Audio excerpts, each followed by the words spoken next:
today we will discuss scattering of light. What is scattering of light?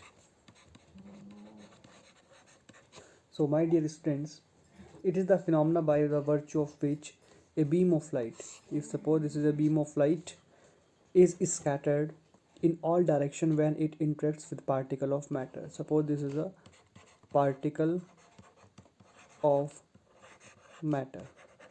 Okay, this one is the particle of matter, and when this light strike over this, it is scatter into different direction like this, and this phenomena is known as scattering of light.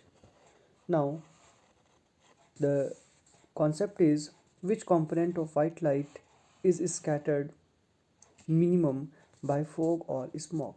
So dear students, scattering of light is inversely proportional to 1 upon wavelength की power 4. It means higher the wavelength, maximum wavelength इसकी होती है red colour की होती है visible spectrum में कितनी होती है वो, that is 7500 angstrom. So wavelength जितनी ज़्यादा होगी स्कैटरिंग उतनी ही कम होगी, मिनिमम होगी, ये उतनी ही ज़्यादा मिनिमम होगी. सो फॉग और स्मोक के पार्टिकल से रेड कलर की जो वेवलेंथ है उसकी स्कैटरिंग बहुत कम होती है. Now on what factor the colour of the scattered light depends. ये जो स्कैटरिंग ऑफ लाइट है ये किन फैक्टर्स पे डिपेंड करती है. सो यहाँ पर हम देखेंगे फैक्टर्स, वो कौन कौन से फैक्टर हैं जिन पर ये स्कैटरिंग ऑफ लाइट डिपेंड करती है. So dear student, the size of the particle, the size of particle of matter, particle of matter पर स्कैटरिंग ऑफ लाइट डिपेंड करती है. Now dear students, we have one application based question, and the question is, we can take here the question, and the question is, why does the sun appears reddish early in the morning? The sun appears reddish in the morning. Morning के time में सन हमें red colour का क्यों दिखाई देता है. This one is our question. Okay, and my dear students, ये question 2018, 2017, 2012 और 2011 में पूछा हुआ है. So the answer will be at the time of sunrise. जब सनराइज होता है तो उस टाइम पर the sun is very very far away from us. जो सन होता है, first point, the sun is far away from us. Sun हमसे बहुत दूर होता है. The sunlight travels longer distance, and due to which the sunlight travel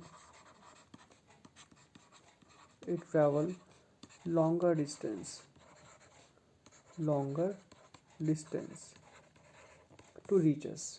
Okay, scattering of blue light is more, scattering of blue light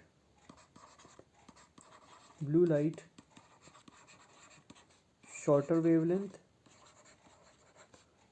blue light की wavelength shorter होती है, जिसकी वजह से उसकी स्कैटरिंग ज़्यादा होगी. स्कैटरिंग हाई होती है. और रेड कलर की वेवलेंथ लॉन्गर होती है एज़ कंपैरिजन टू ब्लू, और उसकी स्कैटरिंग मिनिमम होती है. और जिसकी स्कैटरिंग मिनिमम होती है रेड कलर की, वही कलर हमारे अर्थ तक पहुंच जाता है, और इसीलिए sun appears reddish in the morning. Now our next question is, we are moving on our next question. Why does the, yes, and the question is, why does the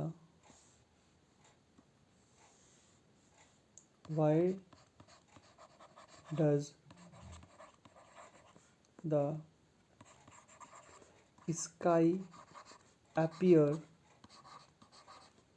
Why does the sky appear dark to astronaut? Astronaut astronaut को जो sky है वो बाहर से space dark colour का क्यों दिखाई देता है? सो द आंसर इज कि डियर स्टूडेंट, जो स्कैटरिंग ऑफ लाइट होती है, scattering of light scattering of light जिसमें कोई भी लाइट किसी मीडियम के पार्टिकल से टकराकर स्कैटर होकर डिफरेंट डिफरेंट डायरेक्शन में मूव करती है, इसके लिए पार्टिकल्स का होना ज़रूरी है। और आपको पता है स्पेस के अंदर, स्पेस में नो पार्टिकल्स, कोई भी पार्टिकल नहीं होते। जब पार्टिकल नहीं होते तो वहाँ पर स्कैटरिंग नहीं होती, और जब स्कैटरिंग नहीं होती तो वहाँ पर एस्ट्रोनॉट को कोई भी लाइट उनकी आंखों तक नहीं पहुँच पाती, जिसकी वजह से उन्हें पूरा स्पेस डार्क कलर का, ब्लैक कलर का दिखाई देता है। Okay, now the same question, why does the clear sky appears blue? The same question is, why does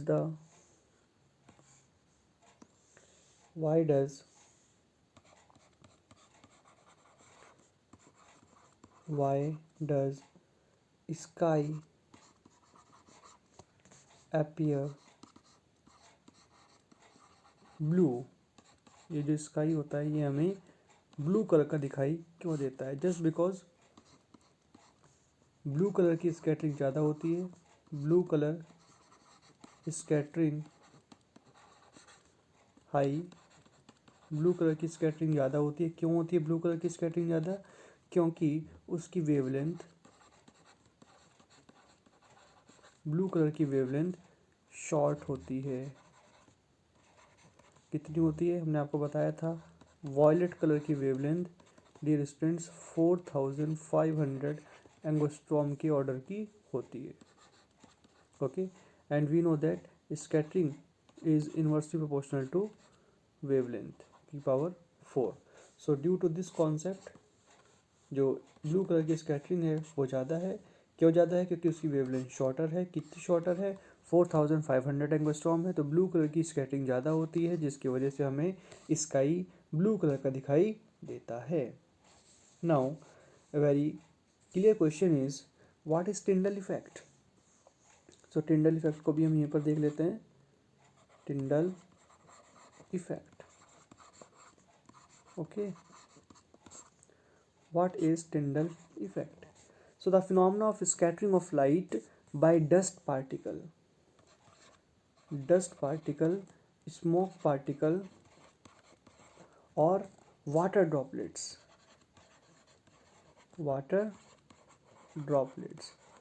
इन सब की वजह से अगर स्कैटरिंग ऑफ लाइट होती है तो उस फिनोमेना को हम टिंडल इफेक्ट कहेंगे। सो आई होप आपको ये पूरा टॉपिक समझ में आया होगा। Thank you so much, have a good day.